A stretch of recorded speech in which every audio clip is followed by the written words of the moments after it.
Muy buenos días.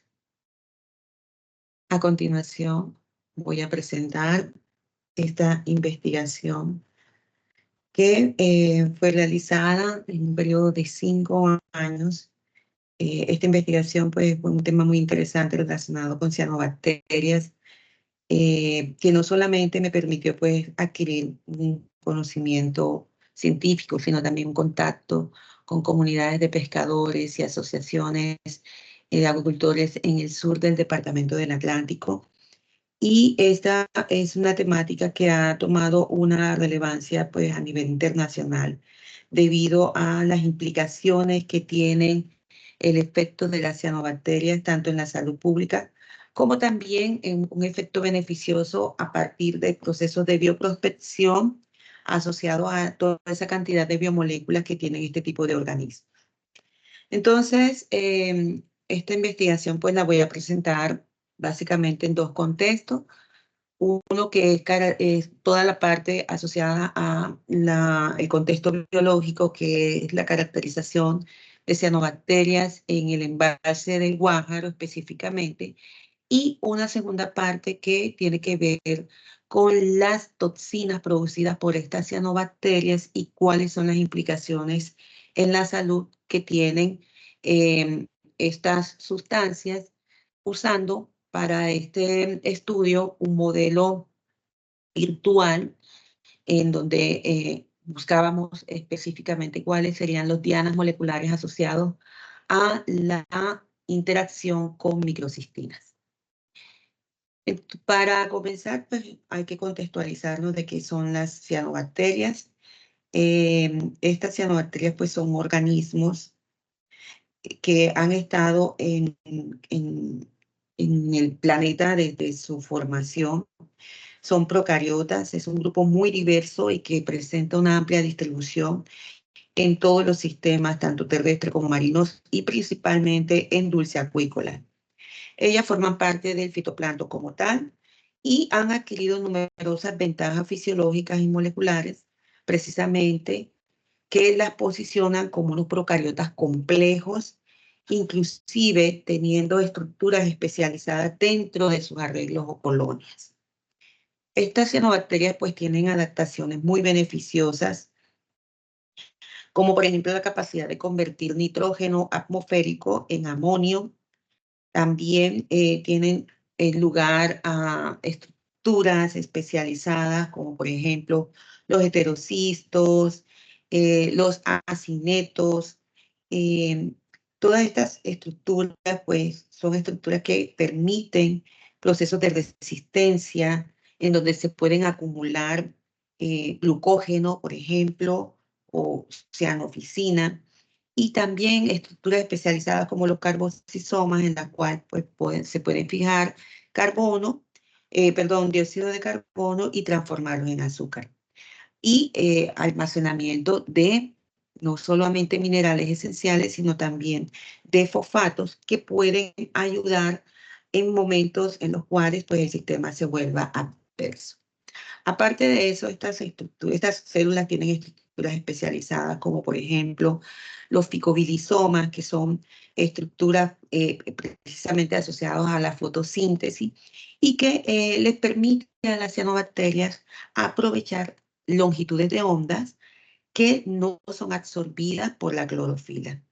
Y por lo tanto, pues ellas también les genera unas ventajas el resistir o recibir estas otras longitudes de onda, incluyendo eh, la absorción de luz ultravioleta, porque precisamente tienen pigmentos muy importantes que les van a ayudar a recibir esa luz que podría ser dañina para otros organismos y tener precisamente pigmentos que le generan resistencia a estas irradiaciones y así poder generar un proceso de mayor adaptación a condiciones que son adversas para el resto de organismos. Aparte, pues también tienen vesículas de gas que le permiten pues regular su flotabilidad en la columna de agua dependiendo de dónde le favorece más estar en el transcurso del día. Las cianobacterias como particularidad tienen la producción de unas toxinas que se clasifican como cianotoxinas. No se sabe exactamente cuál es la función de estos metabolitos secundarios. Existen varias teorías que ayudan para reducir la competencia, para evitar que el zooplancton las consuma, o inclusive se ha establecido que generan procesos de señalización celular. Sin embargo, pues no está claro. Lo que sí sabemos es que estos metabolitos secundarios, estas toxinas, tienen una diversidad de estructuras químicas que son muy variadas y que las ha permitido clasificar según su efecto en hepatotoxinas, neurotoxinas, citotoxinas y dermatotoxinas. De estas nos vamos a concentrar principalmente en estos dos grupos de arriba, hepatotoxinas y neurotoxinas, que pueden ser de tipo peptídico o de tipo alcaloide. Hablando pues de estas en particular, tenemos que, vamos a hacer un recorrido muy rápido. Dentro de ellas vamos a destacar a las de tipo alcaloide, como son las anatoxinas. Estas tienen un mecanismo de acción sobre los receptores de acetilcolina y se ha reportado un amplio número de taxones que pueden producir estas toxinas. Las anatoxinas actúan como potentes agentes despolarizantes pre y postsinápticos, y lo que hacen es estimular continuamente un impulso nervioso a través de los receptores nicotínicos de acetilcolina. Y esto se refleja en una parálisis muscular muy fuerte y que hace que se genere un fallo respiratorio. Por tal motivo, esta es una de las toxinas que se conocen como factor de muerte rápida. Y existen otras variantes de estas toxinas, como son la guanitoxina, que se conoce como un organofosforado natural. Este tipo de toxina genera también efectos sobre los receptores de acetilcolina, pero un efecto muy particular es que ella genera una salivación excesiva, viscosa, y anteriormente se le conocía como anatoxina S. Sin embargo, como podemos ver, pues la estructura es totalmente distinta. En cuanto a los alcaloides, como las acitoxinas, tenemos que esta es un tipo de neurotoxina también, tipo carbamato, y que la acción de ella es sobre los axones de las neuronas. Bloquean los canales de sodio y interfieren de esta manera con la generación del impulso nervioso. Entonces, esto suele producirse principalmente la exposición por ingesta de ostras, de camarones, de mariscos, que pueden causar un síndrome conocido como el síndrome neurotóxico letal, que también se conoce popularmente como intoxicación paralizante por mariscos. Esto que genera pues una contracción muscular muy intensa que resulta en un fallo respiratorio. Esto ha conllevado a que muchas personas hayan muerto en muchas partes del mundo, y que ha generado que muchos países creen conciencia acerca de el riesgo de exposición a esta sustancia y generen control sobre o regulaciones sobre las concentraciones permitidas de esas citocinas en marisco. Y, por ejemplo, en algunos países lo máximo que se puede presentar en el marisco sin generar riesgo es de 80 microgramos por 100 gramos de tejido de marisco. Y tenemos otro grupo que son las cilindrospermocinas, que también son un tipo de alcaloide que inhiben la síntesis de proteínas y agentes y algunas otras sustancias muy importantes en nuestro cuerpo, pero principalmente actúan como un potente genotóxico y como hepatotóxicos. Entonces, como podemos ver, pues este tipo de sustancias de tipo alcaloide, pues tiene un efecto muy importante a nivel neuronal. En cuanto a los tipos peptídicos, tenemos a las microcistinas y a las nodularinas, de las cuales pues voy a pasarlo someramente porque posteriormente vamos a enfatizar en el efecto. Sin embargo, estos son péptidos. Las nodularinas tienen una característica muy similar a las microcistinas, y ambas tienen un efecto sobre el hígado, generando un agrandamiento del órgano y provocando shock hemodinámico. Vamos entonces a presentarles la importancia de por qué hacer este tipo de estudios de floraciones. Las floraciones de cianobacterias o lo que es una proliferación masiva de crecimiento de cianobacterias, ha tomado mucha relevancia debido a que estas floraciones son eventos súbitos que pueden surgir por cualquier o en cualquier momento en los cuerpos de agua y que cada vez se han vuelto más frecuentes a nivel mundial. Estos episodios se apoyan principalmente por modificaciones en la intensidad de luz, la turbidez, pero se han asociado más que todo a la eutroficación y que es el aumento de nutrientes o exceso de nutrientes en el agua.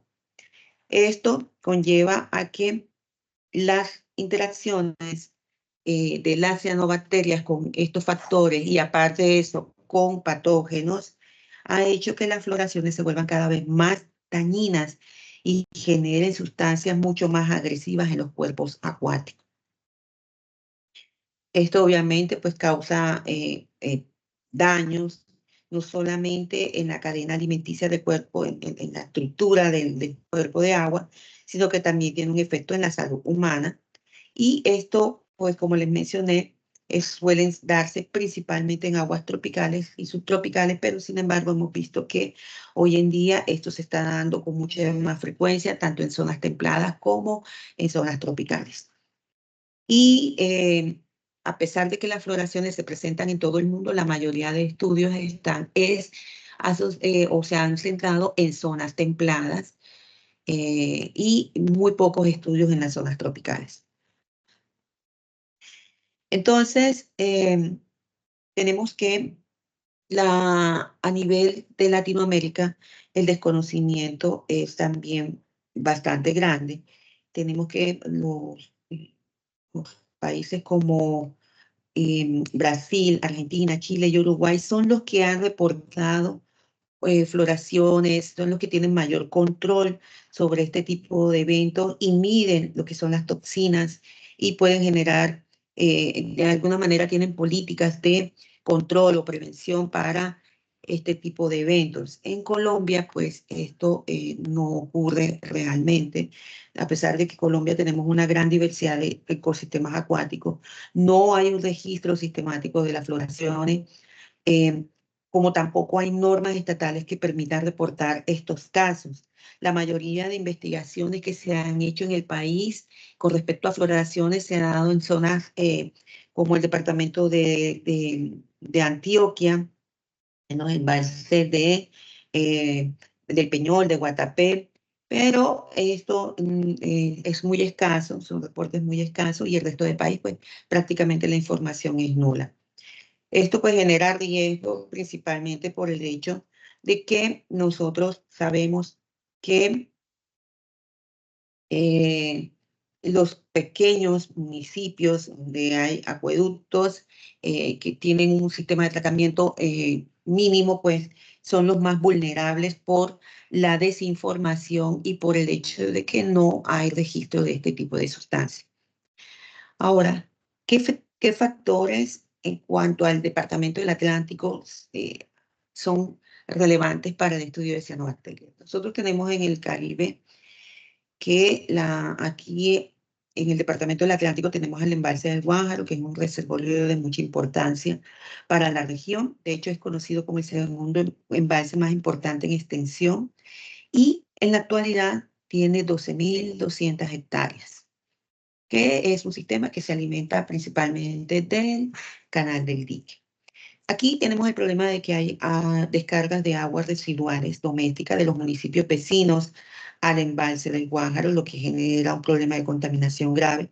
Aparte de eso, hay entrada de metales pesados, de pesticidas por escorrentías de los fertilizantes, debido a las prácticas agrícolas inadecuadas que se pueden estar dando junto con procesos de deforestación en las laderas cercanas al embalse, lo que conlleva a que haya una descarga de sedimentos y carga orgánica bastante fuerte en este sistema, aparte de lo que ya arrastra el canal del dique, que agrava aún más el problema de eutroficación en este sistema. Aquí tenemos que la Corporación Autónoma es una de las entidades que se encarga precisamente de monitorear el manejo y la calidad del agua del embalse y de acuerdo a sus análisis de fósforo, nitrógeno y clorofila, este sistema ha sido categorizado como eutrófico. Entonces, el embalse, además de eso, presenta fluctuaciones en los periodos de precipitación y sequía, donde las temperaturas anuales pueden ser bastante altas y que oscilan típicamente entre los 28 y 29 grados centígrados. Esta zona del departamento del Atlántico es bastante árida.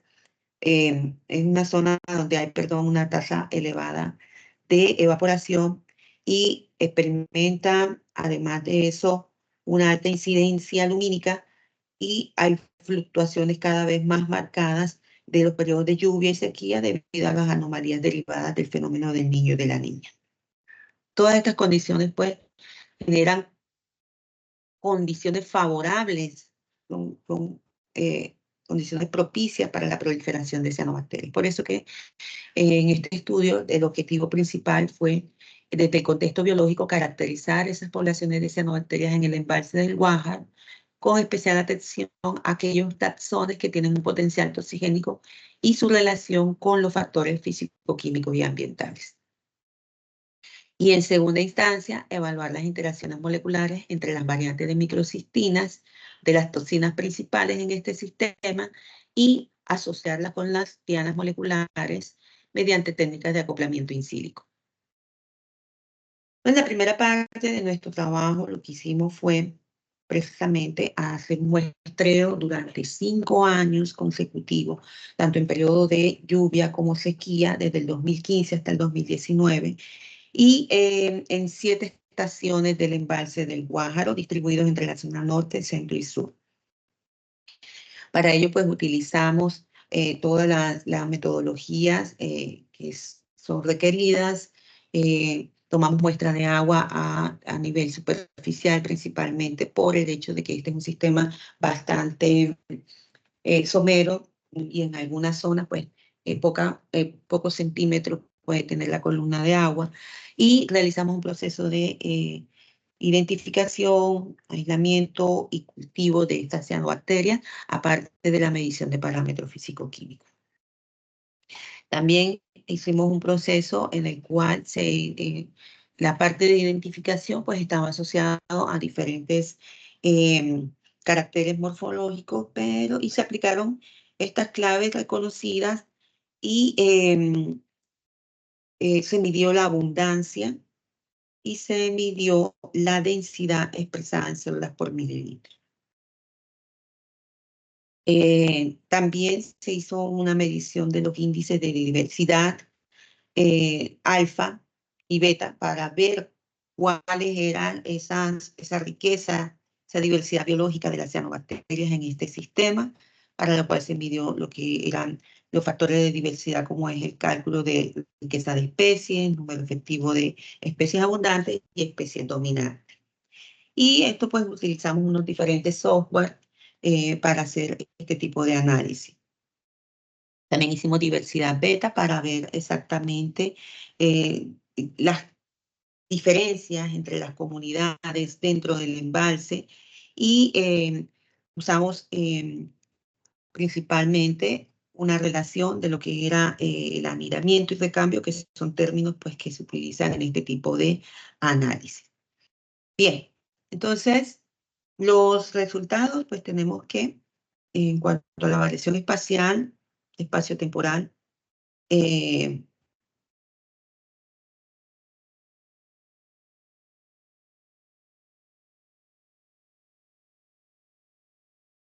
la variación espacio-temporal de las comunidades de cianobacterias se realizó mediante un análisis de escalamiento multidimensional no métrico y también, pues, se hizo un análisis para identificar cuáles eran los factores que más influenciaban esas variaciones en las poblaciones de cianobacterias.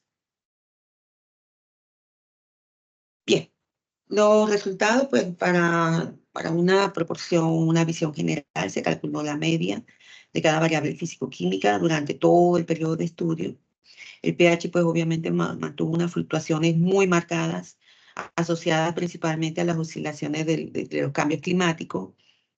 En términos de distribución espacial, encontramos que la zona norte del embalse muestra valores de pH elevados durante las estaciones secas. Y en sí, las temperaturas pues, fueron también elevadas en este sistema a nivel superficial. Esto se debe a que obviamente la parte o la columna superficial del agua está más sujeta a retención de unidades de calor por contacto con la atmósfera, y en la zona norte en particular se mostraron valores más altos de este parámetro en las tanto en épocas lluviosas como en épocas secas. Aparte de eso, la alta irradiación, la batimetría del sistema y los factores como la apertura y el cierre de las compuertas pues van a afectar precisamente cómo es la interacción con estos parámetros.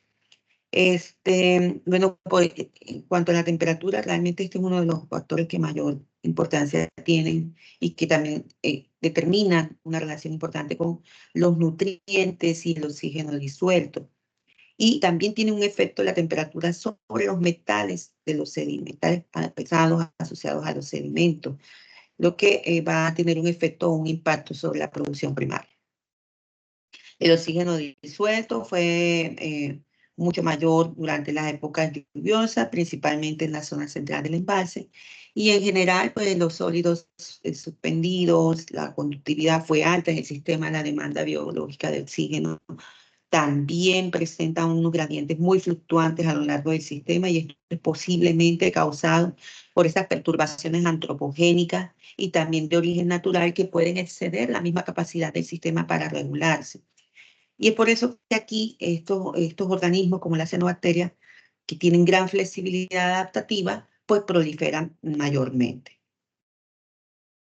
¿Qué encontramos? Pues encontramos que la composición y distribución de cianobacterias en el embalse revela que está muy asociada a esas variaciones temporales o a esos patrones eh, cíclicos que pueden de las lluvias y de la sequía. Entonces, de la época seca, se identificaron 86 taxones, 42 géneros y 12 órdenes durante el tiempo de estudio, y encontramos varias especies que pueden ser reconocidas como formadoras de floraciones y producir potentes toxinas. Entre ellas encontramos a Microcystis, a Plantotris, Limnotris, Dolichospermum, Formidium, en sí. Las especies con mayor frecuencia en los lugares de muestreo fueron principalmente de tipo filamentoso. Tienen una abundancia y relevancia en la distribución. Sin embargo, también encontramos efectos de codominancia con especies cocoides como son la Microcystis aeruginosa y Aphanocaxa y Cinecococcus. En sí, la importancia que tiene todo este estudio es que, por ejemplo, nos permite ver cómo fluctuó durante el tiempo esas poblaciones y cómo estuvo asociado a los patrones de cambio de lluvias y las temperaturas.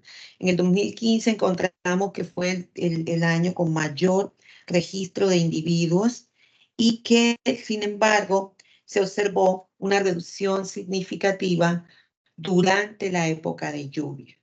Estos factores que pudieron estar asociados aquí en el 2015, donde hubo un niño muy intenso y donde hubo condiciones extremas en muchas partes, o sea, unas temperaturas extremas en muchas partes del mundo, cuando se presentaron las escasas lluvias a finales del 2015, pudo generar un efecto de lavado en las poblaciones que de pronto puede explicar este cambio tan brusco en las poblaciones de cianobacterias. Entonces, los factores físico-químicos y biológicos pues tienden a aumentar a medida en el embalse, a medida que se acercan a la zona norte del embalse. Y podemos ver que existen algunas especies que se ven favorecidas en el sistema. Hay variaciones espaciotemporales que identificaban, de acuerdo al modelo lineal, de acuerdo al modelo lineal generalizado, pues en el sistema los factores físico-químicos tienden a aumentar en la zona norte, y estas interacciones pues también afectan a las poblaciones.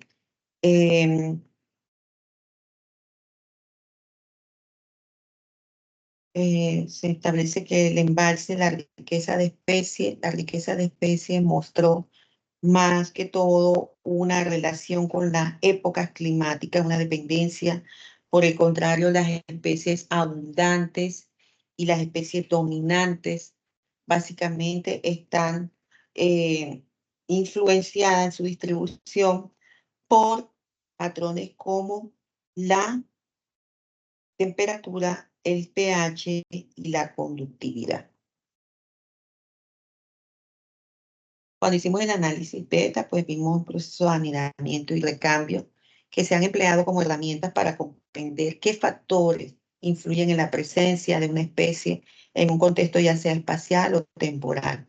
¿Sí? En particular, encontramos unas diferencias bien significativas en las poblaciones entre los años 2015 y 2016. Esto podría ser esta divergencia podría atribuirse a una tendencia entre las especies muy abundantes a residir en zonas con cierto grado de aislamiento impulsadas por factores físico-químicos o por condiciones ambientales especiales. Eh, También podría ser asociado al aumento de la temperatura y a los cambios de precipitaciones que provocan pues, patrones de dispersión a lo largo del embalse que favorecen a la flotabilidad de las cianobacterias. Y esto genera pues, un proceso de resistencia y colonización. Bien,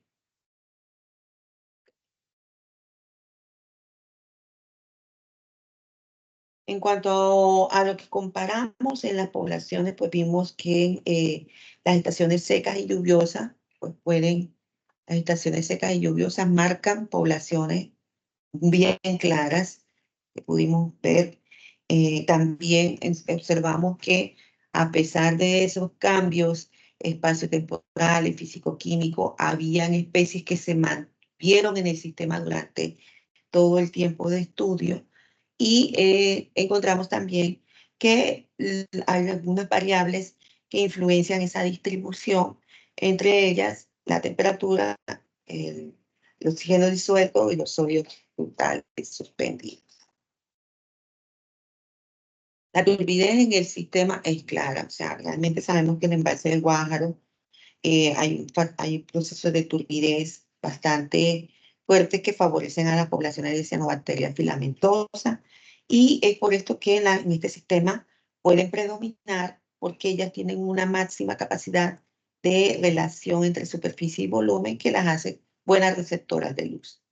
Ahora, estas floraciones de cianobacterias, pues, como les mencioné, pues tenían patrones muy interesantes. Encontramos, por ejemplo, patrones de distribución muy interesantes. Encontramos, por ejemplo, que el 31% de las poblaciones de Dolichospermos cincinnati estaban más que todos hacia la zona norte y centro, mientras que en la zona, las especies como Microcystis eran más abundantes en la zona norte y en la zona sur encontramos más que todo especies como Nostos y Formidium. Esta distribución pues, puede estar asociada precisamente a los factores que más alteran las condiciones del sistema. Por ejemplo, tenemos que Formidium, una de las cuestiones con Formidium, con esta especie,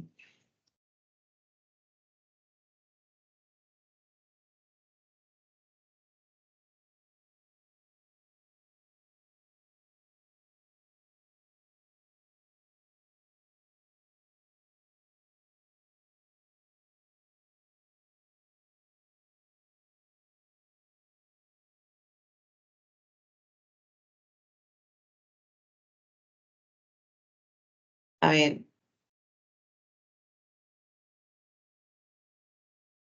una de las cuestiones más interesantes es que, por ejemplo, las canteras, las actividades agrícolas son principales factores que afectan el alto nivel del pH en el embalse. Sí, en la zona central y sur vimos que también puede haber una dinámica o se han hecho varios estudios que se asocian con dinámicas de metales pesados asociados justamente o al arrastre del canal del dique o a residuos de plaguicidas. Y estos contaminantes, al parecer, tienen un efecto favorable para las poblaciones del género Formidium, lo que conduce a ventajas adaptativas y que aumente el riesgo de producción de toxinas como las anatoxinas y las microcistinas. En cuanto a microcistis, pues realmente estas son microcistis, oligospermos, una especie que generan más preocupación. Ellas están más asociadas hacia la zona norte y donde hay un incremento de nitrógeno y algunos elementos fosfatos por fuentes antropogénicas y actividad agrícola en la zona circundante. Sin embargo, pues eh, estas especies como tal tienen una, sobre todo microcistis, demuestra una alta capacidad de asimilar compuestos de hidrogenado de distinto origen, sobre todo asimilar urea, y esto le da muchas ventajas metabólicas con respecto al resto de poblaciones. Ella también es muy sensible a esas fluctuaciones de la conductividad del agua y de los sólidos suspendidos, y sabemos que estos parámetros suelen, cuando hay más, como los encontramos acá en el embalse, cuando hay más sólido suspendido, una DBO5 alta y conductividad, pues es un indicador de que hay alta presencia de iones, nutrientes, sales y materia orgánica en descomposición. Y esto es un patrón consistente en el embalse que puede explicar esa proliferación de microcistis, sobre todo en algunos momentos del año. Nos encontramos que en el embalse del Guájaro, en el 2019, pues se dio una floración una floración. En el 2019 también hubo un niño muy intenso que se extendió por muchos meses, disminuyendo la precipitación en la región, lo que hizo que disminuyera notablemente el volumen del embalse. Aquí se presentó una proliferación de microcistis, oligospermos. Realmente hubo dos pulsos de floraciones, uno el 20 de marzo y el otro el 19 de abril. Esas poblaciones pues, son altamente tóxicas y que de hecho se evidenció que eran tóxicas porque se presentó la muerte de más de 40 reses y otros tipos de animales en el noreste del embalse, especialmente en la zona conocida como Aguada de Pablo, que es un corregimiento muy cercano a La Peña. Y que, bueno, esto alertó a las autoridades ambientales y a la población en general. Estos taxones pueden producir simultáneamente una variedad de toxinas, entre ellas anatoxinas, microcistinas y citocinas al mismo tiempo. Y estas, las causas por las cuales se generaron el evento de las floraciones, de estas floraciones, no fue determinada. Las autoridades locales pues sugieren que fue posiblemente una descarga ilegal de aguas residuales. Sin embargo, no se realizó ningún tipo de análisis para identificar cianotoxina. Nosotros pues hicimos otra actividad asociada a este proceso, que fue identificar dianas moleculares de acuerdo a que las poblaciones que estamos encontrando en el embalse del Guájaro, que en su mayoría son productoras de microcistina. Entonces hicimos un análisis mediante cribado virtual de alto rendimiento para ver cuáles eran esas dianas, o sea, qué se le pegaban estas microcistinas y poder así relacionar los efectos tóxicos de ellas. Pero nuestro objetivo fue precisamente examinar los procesos relacionados con la exposición a las principales variantes de microcistina que son identificadas en cianobacterias que predominan en el embalse y en todos los sistemas tropicales. Entonces tenemos que estas microcistinas, como ya les mencioné anteriormente, son hepatotóxicas, son reconocidas principalmente como hepatotóxicas, las producen una diversidad de géneros y que ellas no solamente tienen un efecto sobre el hígado, sino que también se ha encontrado que pueden generar proliferación celular, cáncer, procesos inflamatorios, desórdenes metabólicos e inclusive alteraciones reproductivas y neuronales. Entonces el efecto es multisistemal. Ahora, ¿por qué? Pues lo que sabemos es que este tipo de sustancias, este tipo de toxina no es de una sola forma, o sea, no tiene una sola estructura sino que hasta el momento se han identificado más de 275 variantes y aún no conocemos exactamente cuál es el efecto o el mecanismo que ellas tienen para adherirse a nuestras proteínas y generar alteraciones. Entonces, ¿por qué estas variaciones? Pues porque ellas pueden generar cambios o combinaciones en la posición de los aminoácidos y esto diferencia en grandes órdenes de magnitud el efecto que ellas puedan tener.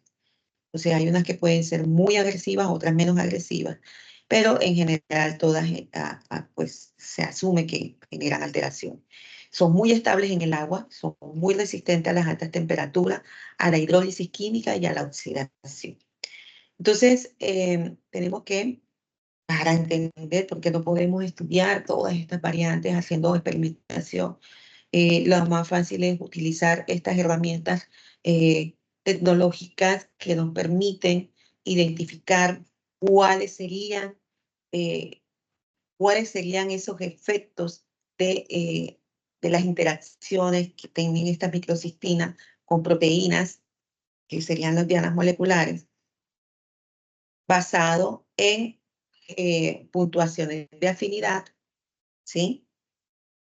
Y la capacidad, y esto nos permite también predecir de alguna manera, basado en una energía de unión, cuáles serían esos ligandos y cuáles serían precisamente esas moléculas que podríamos validar para experimentación y determinar si realmente el efecto es o no es el que se predice virtualmente. Entonces, como ejercicio, lo que hicimos fue identificar precisamente o utilizar proteínas seleccionadas relacionadas con diversas funciones en nuestro cuerpo, más de 1000 proteínas utilizamos en este estudio, proteínas humanas, para hacer ese cribado de alto rendimiento con acoplamiento a microcistinas y a las microcistinas más comunes y frecuentes en floraciones tropicales y en las especies que nosotros encontramos en el embalse de Guájaro. Como vimos, pues entonces el efecto puede ser múltiple, puede ser de apoptosis, alteraciones a procesos inflamatorios, a la insulina, a receptores nucleares, en fin. Entonces este enfoque lo que permite es que realmente pues, podamos hacer una evaluación virtual de ese acoplamiento utilizando programas que nos permiten predecir cómo y por dónde se pegarían esas toxinas a nuestras proteínas. Entonces, ¿qué encontramos? Pues encontramos que las 4 variantes que producen la mayoría de especies que encontramos en el embalse del Guájaro, todas estas variantes tenían un alto grado de afinidad hacia varios tipos de proteínas con funciones totalmente distintas. Un cribado de más de 1000 proteínas, pues lo que hicimos fue hacer un corte y establecer cuáles en común se compartían con un alto grado de afinidad. Y esto fue las 15 proteínas más interesantes o bueno, las que recalcamos para esta presentación. Y vamos a explicar someramente esos efectos que podrían generar esa interacción. Por ejemplo, encontramos una interacción muy interesante de las microcistinas con la proteína CD38. Esta proteína CD38, por ejemplo, se ha encontrado que desempeña un papel fundamental en la regulación de la adhesión celular, promueve la liberación de insulina y está asociada a desarrollar diabetes. Esta proteína se encuentra altamente expresada en nuestro sistema inmunológico y también es responsable de la liberación de calcio intracelular, lo cual genera un efecto de control en la apoptosis o muerte celular programada. Entonces es una proteína que tiene más de 300 aminoácidos. Tiene 300 aminoácidos y solamente tiene un sitio activo para estas múltiples actividades que genera. Y resulta que encontramos que la microcistina interacciona muy bien y de manera muy estable con las zonas más conservadas de la proteína. Entonces, específicamente muy cercano al sitio activo. Esto pues, puede generar alteraciones en el funcionamiento de la vía de señalización de este receptor de insulina y puede generar un proceso conocido como hiperinsulemia y resistencia a la insulina en ratones. Eh, Esto sí se ha demostrado por medio de experimentación con microcistina LR y que esto precisamente se debe a que la microcistina al interaccionar, o sea, sí se sabe que la microcistina genera una alteración en la producción de insulina. Lo que no sabemos es exactamente cómo. Y este es un mecanismo que lo podría explicar. Entonces, la microcistina, una vez entra en nuestro cuerpo y tenemos una exposición crónica a ella, los receptores de insulina se ven alterados y lo que induce es a una hiperinsulinemia y una resistencia de insulina en ratones. Y esto puede inducir a una disfunción parcial de los islotes del Angelman y causar la diabetes mellitus tipo 2. Entonces, básicamente esta interacción es no se había reportado en la literatura. Es algo que podríamos estudiar más claramente y saber si realmente ese mecanismo de diabetes asociada a la presencia de microcistina podría deberse precisamente a esta interacción que encontramos en este estudio. También encontramos otros efectos muy interesantes, otras regulaciones o alteraciones asociadas a distintos tipos de receptores como el MPK14 y el ATP citrato sindasa. Estos receptores regulan la proliferación celular positivamente y son activadores de la fosforilación de proteínas mitogénicas. ¿Esto qué quiere decir? Pues que ellos están muy relacionados con la inducción de tumores y con la inducción a cáncer. Entonces, también sabemos que las microcistinas pues, producen cáncer, principalmente de tipo hepático. A ver, las alteraciones o las variantes de microcistina pueden generar distintos tipos de alteraciones porque ellas pueden pegarse a distintas enzimas claves.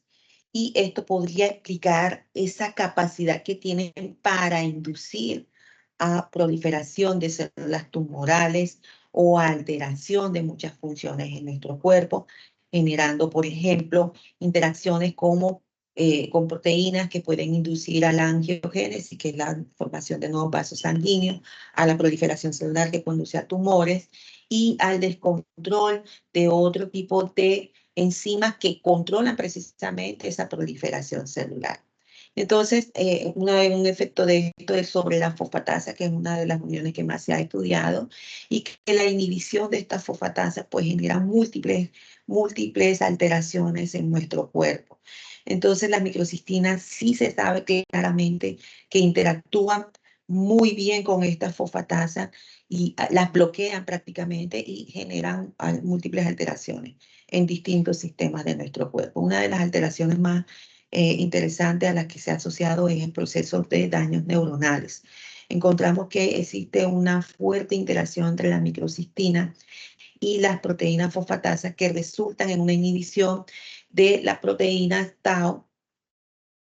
Estas proteínas tau pues se encuentran con alto nivel de alteración cuando hay presencia de microcistina y se asocian precisamente a enfermedades neurodegenerativas. Entonces, como podemos ver, también hay aquí una relación con procesos inflamatorios y con las actividades neuroprotectoras. Encontramos, por ejemplo, una interacción muy importante de las microcistinas con la butilcolinesterasa y la beta-secretasa. Estas son eh, proteínas que realmente generan muchas regulaciones, sobre todo a nivel del sistema nervioso. La interacción con microcistina puede explicar esa generación de efectos neurotóxicos asociados a la interacción con buticolinesterasa y básicamente hay una similitud en la función. La buticolinesterasa y la beta-secretasa o base 1, ellas actúan o están relacionados cuando se da su alteración, están relacionados con la presencia de enfermedades neurodegenerativas, la presencia de placas beta-amiloide en el cerebro, que disminuye las funciones y que están asociadas a enfermedades como el Alzheimer. Entonces, también encontramos que existen procesos de daño en el citoesqueleto del axón de la neurona y que todos estos efectos, pues en sí, contribuyen a una desregulación completa del sistema neuronal que sí se demuestra con la exposición a las microcistinas. Aparte de eso, pues también tienen alteraciones a nivel metabólico.